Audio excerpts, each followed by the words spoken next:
here, please.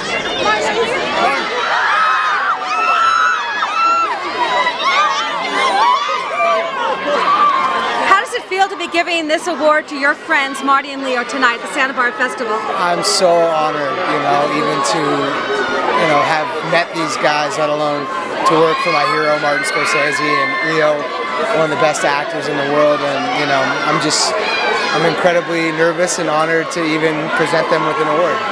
Now, you're known as such a really nice guy. How do you make that transformation to somebody like Donnie? You gotta become evil.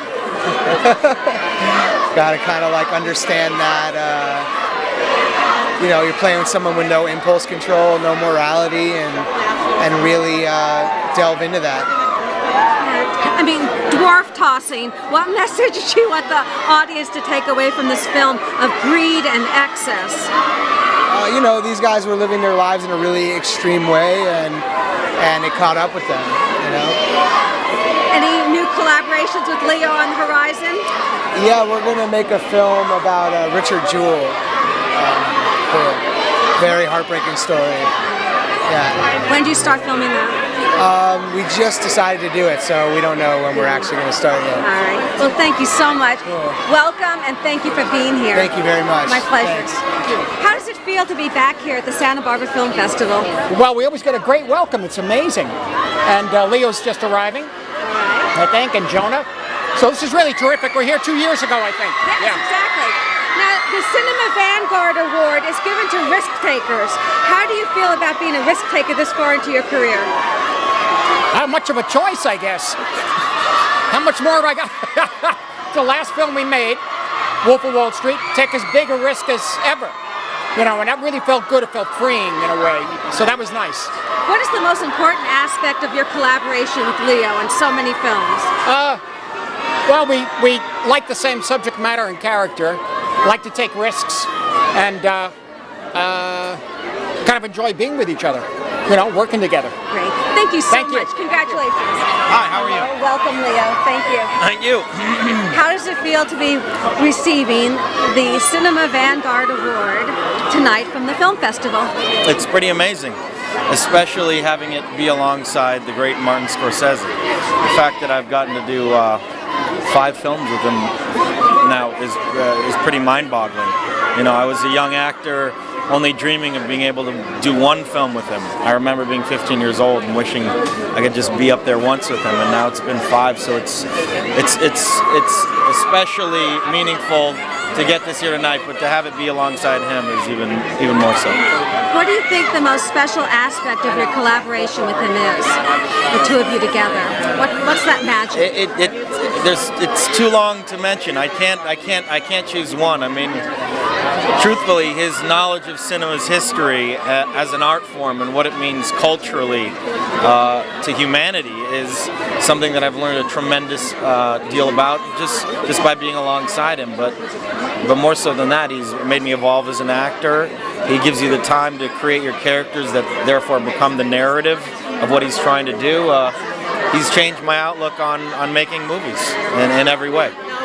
Now, The Wolf of Wall Street, it's so incredible. I can't even say how incredible we all feel that is. Congratulations on everything. Thank you. It's such a film showcasing greed and excess. What do you want audiences to take away from that? I mean, dwarf tossing. What do you feel audience should take away from a film like that? Well, look, it's a highly entertaining film, and it's funny at times, and it almost seems absurd and disgusting, the behavior that we portray in this film. But what Marty has done so well throughout the years is put our culture up on screen, and this is a part of our very culture, and this is a very destructive attribute that humanity has, and we wanted to put that culture up on screen.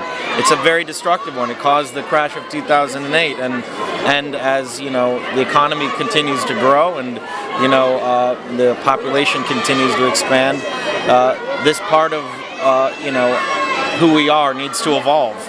And that's what we wanted to put up on screen, because these people in this movie basically give in to every possible temptation they can. We all got that. Thank Congratulations. Thank you so much. There was a lot of concern from the studio and the studio system, so to speak, for each word, the sexuality of it, the lack of the violence, all of this, the racism, all this sort of thing. And I just didn't know if I could do it again, if I would have the energy to just go through it again.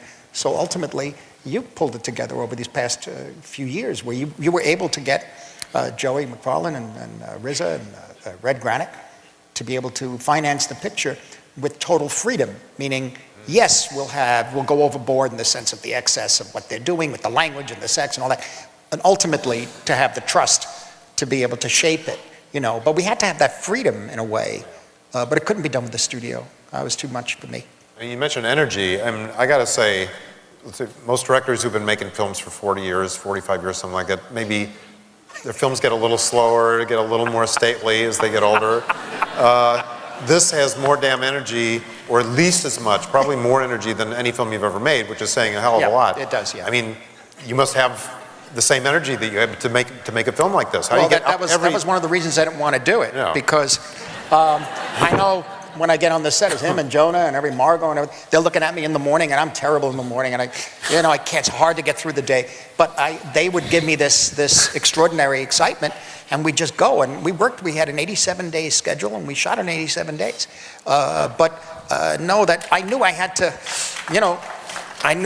be there, but not only that, it's after he finished, I had to live with it, with Thelma and myself, for another 10 months, 11 months. Right. And then, you have to, and that's when you really kick in the editing room. That's when I kept telling Thelma, ferocious, goddammit, ferocious. Let's kick its ass, let's go. Throw it in, bang, cut right in the middle of it. Well, it doesn't match, it doesn't matter. They don't care. I mean, the characters don't care. What are they going to, continuity in their brains at that point with that many drugs? Why should we deal with that? That's what the incredible scene, Leo, where you're trying to find your car and making your way to your car. Oh. I mean, It's his. Buster Keaton. Well, I'd like to know, because everyone's grabbing. Who was that? Was that Jerry Lewis, Jacques Tati? Buster Keaton. First of all, what might have been examples for that? Because it's just one of the most brilliant pieces of slapstick and comic acting I've seen. And then, how many times did you shoot that? Is another one. But what was your inspiration for the scene? Who did you think about when you did that? I thought I had a guy on YouTube that I watched. It was entitled "The Drunkest Man in the World," but it was not just the fact that he was, sort of elasticated and trying to get. It was his motivation which really intrigued me, because there was nothing. He had one singular goal, and that was to get a beer out of the 7-Eleven, and it took him a half an hour, and he was writhing around the floor. Just trying, and the guys watching him, and people are scratching their heads saying, "What are you doing?" And he just wouldn't stop reaching for something that was a life-sustaining force for him. And I remember Jordan describing to me when I was talking with him about what it was like being on Quaaludes, because I've never done it. And he said, "Look, you think that you're operating the same, but the mechanics of what your brain thinks and what your body actually physically manifests are two entirely different things. So you think you're a normal, logical human being that's got, that is, walking forward, but you're doing something entirely different." And I remembered this YouTube thing, so I sort of watched that obsessively. And then it became kind of like a 2001 Space Odyssey thing. I was this primordial beast crawling towards this futuristic space machine. Yeah. But the way Marty holds it, it's just this wide shot, and he just waits for me to crawl there. It took forever, though. It took like 10 minutes for me to just writhe over to that. Yeah, we trimmed the head of the shot, I remember. And then, of course, we didn't realize that the car door went up this way. The car door opened up. It didn't go this way, so I had to figure out how to get my...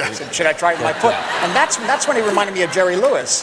Yeah. Jerry doing that thing with his body, because he's very long. And then when he got in the car to answer, then I had to cue the phone to ring in the car, just at the right moment when he finally got the door open and he relaxed. And suddenly, ring, and he goes, and he gets up. And he crawls into the car, and what we didn't plan on, but was perfect, was that his feet were outside the car, outside the door. And so the car looked like a face, like the face, and the 2 feet where the conversation that he was having on the phone with his wife, where are you, you know? And so all of that just held the shot. We did only a couple of takes, and I said, that's it, there was no coverage. But that That's the was, shot. he had shot listed that entire sequence to a T. I mean, this was one of your favorite sequences in the entire film. So the whole rig where I sort of fall down, I smash my head, the idea that, you know, which took a lot of practice to get the idea that I would speak in a normal language, the other guy on the other line would react, say, what the hell did you say? I can't understand you. Then he'd cut back to me and be like, you know what I mean? He had planned that quite meticulously, every sort of beat of that shot. The use of a medium frame as opposed to a close-up on that. Using the wider frame is better in a comedy. You know, it's the old Howard Hawks thing. But, I thought about what these men are being honored for, and it's their collaboration together. Don't worry, I'll wrap things up soon. You know, I thought about my own small career, or my own short career, and I realized anything that I've done that's been halfway decent has been because of the collaboration I had with the people that I was doing it with, and how magical that was. And watching these two men, these two artists, geniuses, collaborate so beautifully, without exaggeration, was the most inspiring thing I ever got to witness. So I want to thank you guys for letting me watch that. And it made me think, you know, have you ever been single? You know, when you're single, you don't have a partner, a boyfriend or a girlfriend or a husband or a wife, and you go out with two friends of yours and they're this amazing couple, and you leave the dinner and you go, man, I hope I end up in something like that one day, you know?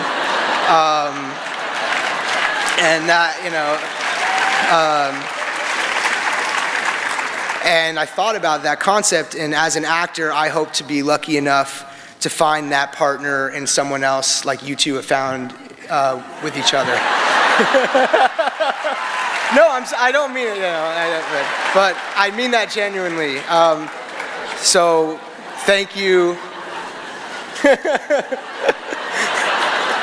This is very surreal. I want to thank you, my two heroes, for being as amazing of men as you are artists. So congratulations, and I love you guys. Thanks.